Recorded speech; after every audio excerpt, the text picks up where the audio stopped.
দর্শক দেখুন, শেষমেশ নতুন ওয়াকআপ আইন মানল নবান্ন। ওয়াকআপ সম্পত্তির খতিয়ান কেন্দ্রীয় পোর্টালে আপলোডের নির্দেশ খবরে চলে এসছে।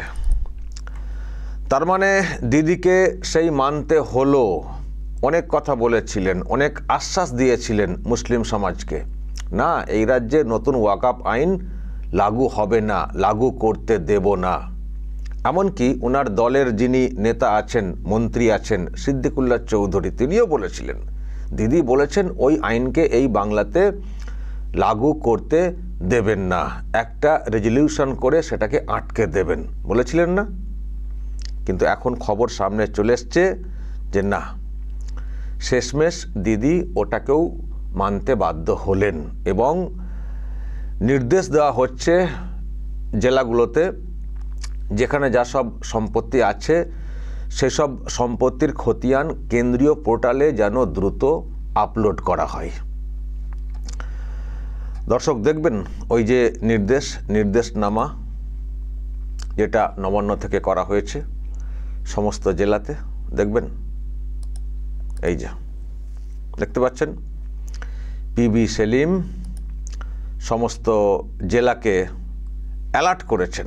দেখুন, মানে আপলোডের একটা সময়সীমা দেওয়া হয়েছিল যেটা এক্সপায়ার হয়ে যাবে 5 ডিসেম্বর 2025। তো সেই জন্যে যত সব ওয়াকআপ সম্পত্তি আছে, যেমন এখানে বলা হচ্ছে যে 82,000 সম্পত্তি এবং 8,000 এস্টেট, তো এগুলোকে আপলোড করতে হবে দ্রুত। তো তার জন্যে যা যা করার সেগুলো করতে হবে, যে পোর্টাল আছে সেটাকে ভালো করে দেখতে হবে এবং বিভিন্ন প্রোগ্রাম অর্গানাইজ করতে হবে সচেতন করার জন্য মোতাল্লিদের, কী করে কি এসব করতে হয়, তুলতে হয়, সেই সব বিষয়ে সচেতন করতে হবে যাতে করে এই কাজটা দ্রুত শেষ করা যায়। হাতে আর বেশি সময় নেই। এটা বলে টলে সমস্ত জেলাতে একেবারে নির্দেশ পাঠিয়ে দেওয়া হয়েছে।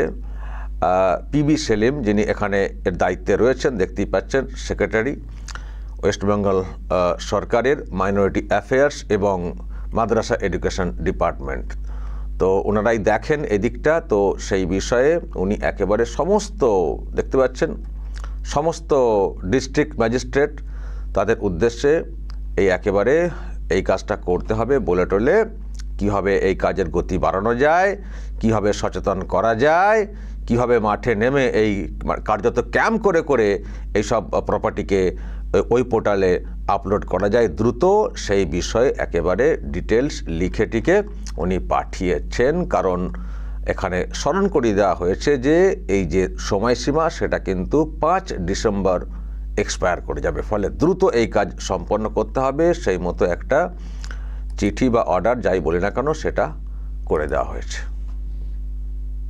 সেই তো মানলেন, তাহলে এত কেন এইসব কাণ্ড করলেন, কেন সময়টাকে নষ্ট করলেন? আর একটা কথা আছে, প্রবাদ আছে, সেটা আমি এখানে বলছি না, আছে না এই ব্যাপারে, যে সেই তো মানলেন তাহলে কেন এত এইসব করলেন। এটা তো আমি ভদ্রভাবে কথাটা বলছি। একটা আছে না প্রবাদ, লিখবেন আপনারা যদি আপনারা কেউ চান সেটা মানুষকে বোঝাতে। তো দর্শক, এই হচ্ছে ব্যাপার। আর এই হচ্ছেন রাজ্যের মুখ্যমন্ত্রীর অবস্থা। সব আটকে দেব, সিএ করতে দেব না, এসআইআর করতে দেব না, এই করতে দেব না, সেই করতে দেব না। আর দেখুন সব সুরসুর করে মানতে বাধ্য হন।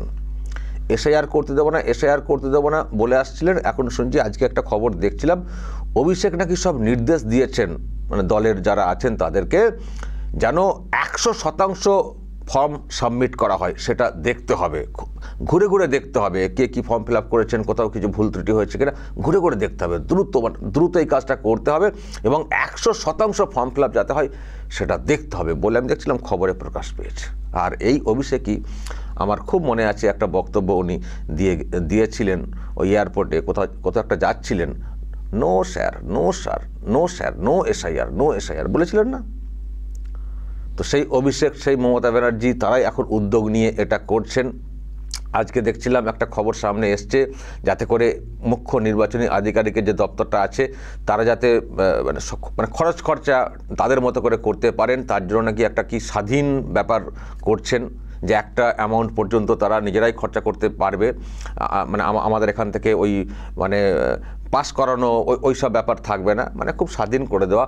এখন খুব হেল্প চলছে, তবে মাঝে মধ্যে ওই টোনটা আছে যে মানে এখানকার যারা সব ভোটার, যারা তৃণমূলের ভোটার, তাদেরকে বাদ দেওয়ার চক্রান্ত হচ্ছে। এটা হচ্ছে টোন, এটা জাস্ট একটা আই ওয়াশ। আমি অনেকবার বলে আসছি, কিন্তু ভিতরে ভিতরে তারা কিন্তু যে কাজটা করার তারা কিন্তু করছেন, কারণ বুঝছেন না করলে সমস্যা আছে। তো সেই জন্য তারা সব মেনে নিচ্ছেন এবং সেই কাজটা করছেন। ফলে এই হচ্ছেন নেত্রী, মুখে অনেক ফুটানি কিন্তু রাখতে পারেন না। আর এটাও দেখুন, মানে যার উপরে এখানকার মুসলিম সমাজ খুব ভরসা করে হয়তো ছিল বলতে সবাই ছিলেন না, কিন্তু একটা অংশ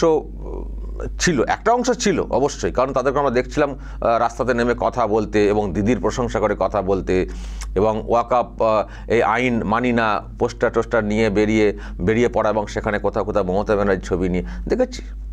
আর উনিও তো বলেছিলেন না যে মানে আমি সব দেখে নিচ্ছি, বলেছিলেন না? আচ্ছা, আমি যে কথাগুলো বলছিলাম, যে সিদ্দিকুল্লাহ চৌধুরী উনি বলেছিলেন যে দিদির সঙ্গে আমার কথা হয়েছে। একদিন কলকাতাকে জ্যাম করে দিয়ে উনি একটা বক্তব্য রেখেছিলেন যে দিদির অফিস থেকে ফোন এসেছিল, উনি সন্তুষ্ট।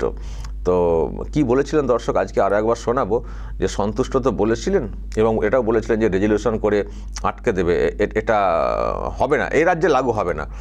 আমি দর্শক একবার শোনাই, শোনা দরকার আছে যে কীভাবে টুপিটা পরান, টুপির ওপরে টুপি, তারপরে কোনো কথাই রাখতে পারেন না। দেখুন দর্শক, সিদ্দিকুল্লাহ চৌধুরী এই ওয়াকআপ আইনের বিরুদ্ধে একটা প্রতিবাদ কর্মসূচি করেছিলেন। অনেক সমস্যা হয়েছিল সাধারণ মানুষের, রাস্তাঘাট জ্যাম করে দিয়ে। তো দেখুন কি বলেছিলেন।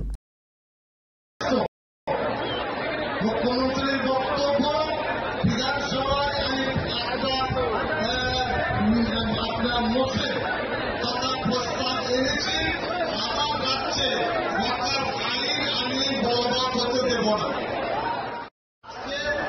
মুখ্যমন্ত্রী অফিস থেকে বলেছে লাভ করে এসব সমাবেশ থেকে তিনিও সন্তুষ্ট। মুখ্যমন্ত্রীর বক্তব্য বিধানসভায় আপনার মুখে তথা প্রস্তাব এনেছি, আমার রাজ্যে ওয়াকআপ আইন আমি বলবৎ হতে দেব না। বলবৎ হতে দেবেন না বলেছিলেন, সেটা প্রকাশ্যে সিদ্দিকুল্লাহ চৌধুরী এসব বলেছিলেন। তারপর তো আরও হুমকিও ছিল যে এটা তো জাস্ট মানে একদিনের ব্যাপার না, ট্রেলার কি একটা বলেছিলেন যে এরপর জেলায় হবে। তো জেলায় এমন কাণ্ড করেছিলেন, শামশেরগঞ্জে কি ঘটনা ঘটেছে দর্শক নিশ্চয়ই আপনাদের মনে আছে, প্রাণহানি, লুটপাট, কত কি ঘটেছিল। তো যখন এইসব চলছিল, তারপর আবার মমতা ব্যানার্জি পরে হয়তো ফিল করেছিলেন যে অবস্থা তো বেগতিক হয়ে যাচ্ছে, উল্টো দিকে চলে যাচ্ছে, কি করে সামাল দেব, তখন আবার একটা হুঁশিয়ারি ঝেড়েছিলেন মমতা ব্যানার্জি, কিন্তু আশ্বাসটা দিয়ে রেখেছিলেন। কি বলেছিলেন দর্শক, সেটাও আপনাদেরকে শোনাই। যখন অবস্থা মানে বেগতিক হয়ে যাচ্ছে, চারিদিকে দাঙ্গা লেগে যাচ্ছে বিষয়টা, সিদ্দিকুল্লাহকে এইভাবে ময়দানে ছেড়ে, তো তখন আবার সেটাকে সামাল দেওয়ার জন্য কি বলেছিলেন এবং কি আশ্বাসটা দিয়েছিলেন দর্শক একবার শুনুন। এই কাজগুলো আমরা করব, আর ওয়াকআপ নিয়ে আমি আর বলবো না। নতুন করে আমাকে বারবার ডোন্ট ইনসিস্ট মি। ওয়াকআপ আমাদের এখানে কোনো কোশ্চেন নেই।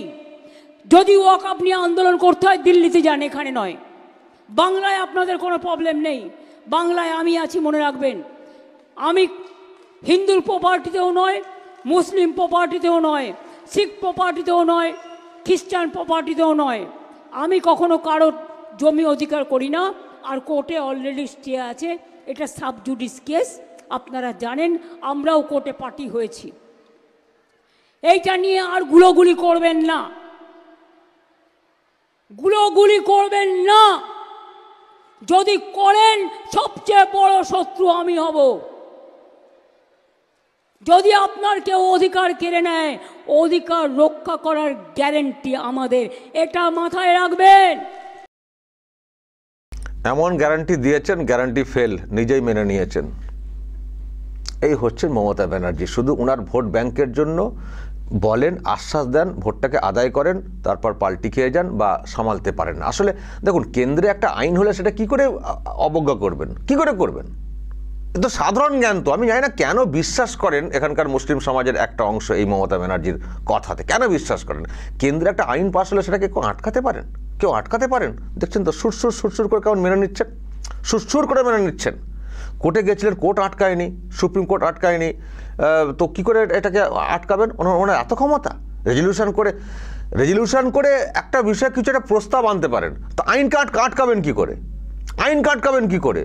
মুসলিম সমাজ বোঝে না, দিদিকে না রাখলে আমাদের সব সম্পত্তি চলে যাবে, সব ওয়াকআফ চলে যাবে। তো কী হচ্ছে? দিদি তো রাখতে পারলেন না। তো এখন তো আপনারা তো সুরসুর করে তো দিচ্ছেন তো পোর্টালে আপলোড। আবার দিদি ক্যাম্প করতে বলছেন, মানে অফিসারদেরকে দিয়ে বলেছেন সব ক্যাম্প করে আগে বোঝাও কী করে করতে হয়, আর সময় নেই। এখন ক্যাম্প করে এখন ওই যে সব ক্যাম্প হচ্ছে না SIR, এখন এরও ক্যাম্প হবে, দেখবেন মাদ্রাসা সব জায়গায় ক্যাম্প হবে, দিয়ে তাড়াতাড়ি করো, সময় চলে যাচ্ছে। আসলে আপলোড না করলে তো ফাঁসবেন। তো যারা আপলোড করবেন না এমনি সেই সম্পত্তি ওয়াকআফের লিস্ট থেকে বেরিয়ে চলে যাবে। তো কী করে তখন আর দাবি করবেন? কী করে দাবি করবেন? আসলে এটা না বিপদে ফেলে দেওয়া।